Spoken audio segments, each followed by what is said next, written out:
Hi hello ఈరోజు నేను వంకాయ పెసరపప్పు కర్రీ చేస్తానన్నమాట.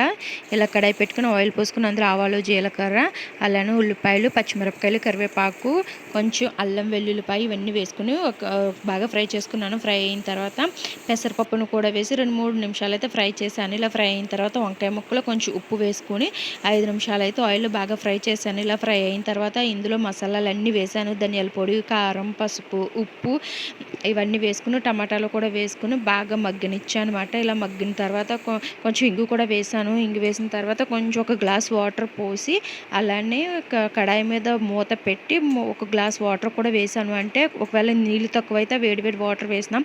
అలానే ఈ ఆవిరి కూడా తొందరగా కుక్ అయిపోతుంది. నాకు జస్ట్ ఈ కర్రీ చేయడానికి 15 to 80 మినిట్సే పట్టింది. అంత ఫాస్ట్గా అయిపోయింది. మీలో ఎంతమందికి వంకాయతో ఏ కాంబినేషన్ కామెంట్ చేయండి. నా వీడియో నచ్చినట్టయితే సబ్స్క్రైబ్ చేయండి.